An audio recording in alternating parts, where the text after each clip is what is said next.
Hey, what's up everyone? I'm SuperSonicJB. Yeah, my home's been invaded by these weird yellow creatures. I have no idea where they came from either. Get this, I tried calling Exterminator and telling them about my situation, but then they said that I probably took too much drugs. All I said to them was some weird aliens were attacking my house. Come on, man! Help a brother out here! Okay, no need to panic. I remember one time I read an article off of Reddit that told me how to get rid of weird yellow aliens. How am I supposed to get rid of them, you ask? Well, just gotta play Mega Man Legends. 1997, the year where I was born. Also the year where Rose let Jack die in the Titanic. Oh, and it's also the year where Mega Man Legends came out. Mega Man is one of the most iconic video game characters of all time. He's more recognizable than youngster Joey. That automatically makes him great. Back in 1987, Capcom made the first Mega Man game. It was a 2D shooting platformer game revolving around the character Mega Man, a young robot boy who goes on an adventure to fight the evil robot masters and stop the evil Dr. Wily from taking over the world. It was a fun yet challenging game that became a huge success. This led to several other games in the series, as well as some reboots and spin-off games. Heck, he even played soccer at one point.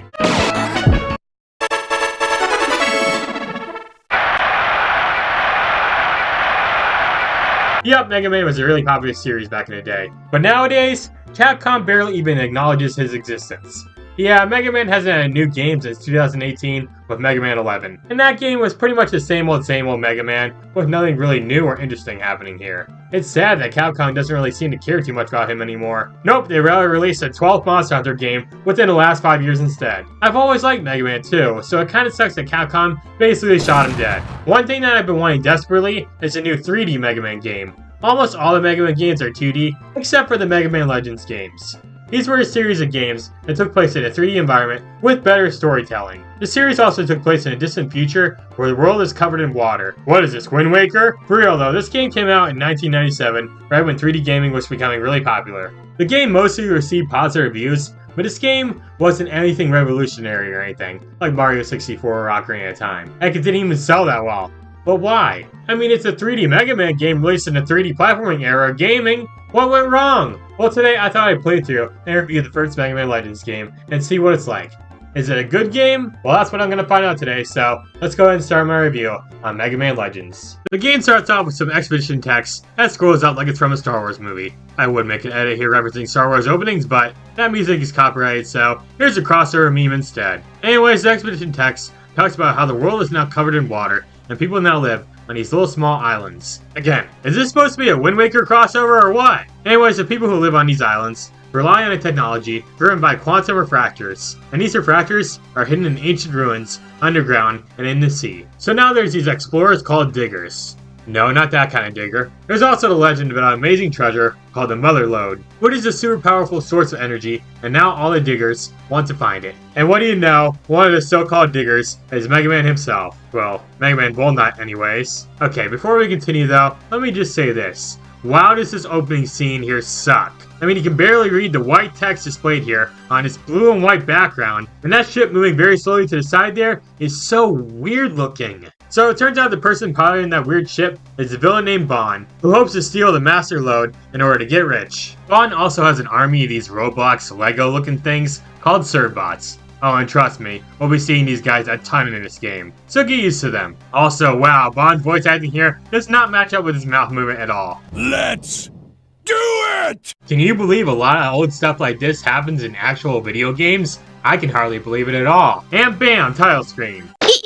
Was that a monkey or something? Anyways, we start off the game and see our hero Mega Man taking some treasure from some ruins and then trying to escape. And this is when we get to start playing the game. Our sister Roll calls us up and gets us a breakdown on how the controls work. Just like the normal Mega Man game, you can walk around and shoot things with your Buster Gun. You can also use the right trigger button to lock onto any enemies nearby. You also have a button that lets you interact with objects. Do you see a door? What's a door? You can jump, scan your surroundings to pick up any enemies nearby, and sometimes you'll find buster parts and treasure chests that you can equip that'll increase your stats and give you some cool power-ups. The first dungeon in the game here teaches you all the game's basics really well, but I will admit I do have a few issues with the gameplay here. The first issue I have here is the game's camera. My god, is it bad. Look, I get it, this was the first 3D Mega Man game. Back in the late 1990s, 3D gaming didn't exactly have perfect camera movements yet. But this camera movement is so weird. Sometimes it works alright, but if you ever need to make a big turn, it'll move so freaking slowly.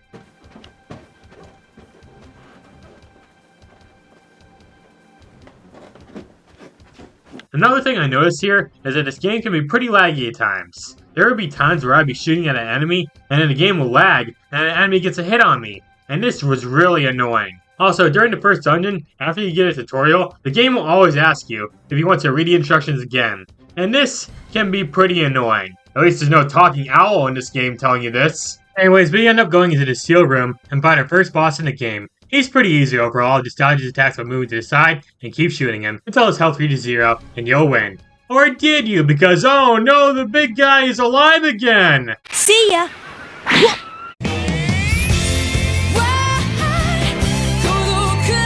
Nah, I'm just kidding, he gets saved by Roll here. Then they fly away to victory, but uh-oh, the ship starts to malfunction, so they end up crashing at a place called Cadillac's Island. So now we're stranded on this island and get to walk around and explore. But not before we meet some of the other characters in this game. Of course, we got Roll here, who's your friend and love interest? I know she's not your sister in this timeline, but maybe she likes you a little? I don't know. Then there's this old man named Barrel. Do a barrel roll! And he's an archaeologist who loves exploring the ruins around the sea. And then there's a monkey called Data, who kinda looks like a DLC character for Super Monkey Ball. He can save your game, give you hints, and recharge your energy. He also loves to dance around.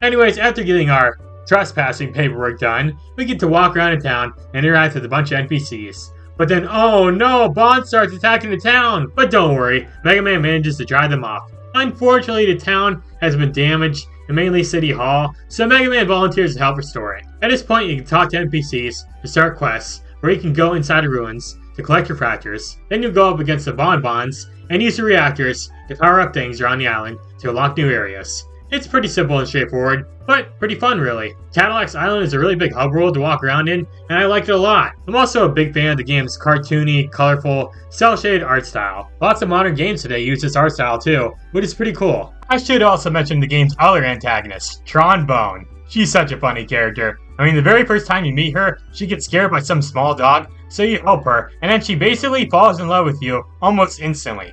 Though she is tsundere about it. You just mind your own business! And she's still better tsundere than this chick. Really, it doesn't take too much to be better than this chick. Now, this game's story starts out pretty simple with Mega Man fighting against the Bonds, but as you play on, it gets even better, and it takes on a big tonal shift and becomes kinda dark later on. I won't go into too much spoilers, but let's just say Cadillac's Island has some pretty dark secrets. Here's the thing though, the game ends on a cliffhanger, and after you beat the game, you'll realize there's a lot of unanswered questions the game doesn't cover. Holy crap, is that Dr. Wily? Dr. Wily. That's because this game is set up as a series. And even though we did get a sequel, as well as a spin-off where Trombone is the main character, but unfortunately after that, we got nothing, and the series is left to die inside of boxes located in your parents' basement. There's lots of moments where certain plot points are just ignored completely throughout the entire game. Right, there's Roll here trying to find your missing parents, but then this is basically ignored throughout the rest of the entire game. Yeah, this game's story is nowhere near perfect, but I did enjoy some moments. Then there's the voice acting in this game. It's something, alright. Sorry, Mega Man. I had some engine problems, and... It's okay, Roll.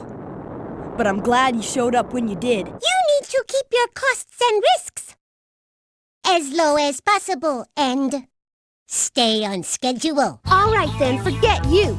Fine, see if I care. Yeah, I've heard worse for sure, but this voice acting wasn't really that great in my opinion. I will admit sometimes it did make me laugh, but even still, it wasn't that great. Of course, it doesn't help that the lip movements doesn't match with what the characters are saying. His fault!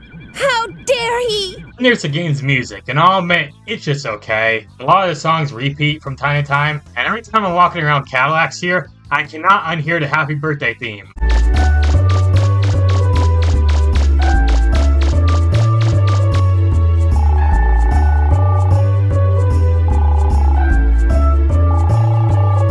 Oh, also, did you know you abuse a dog in this game?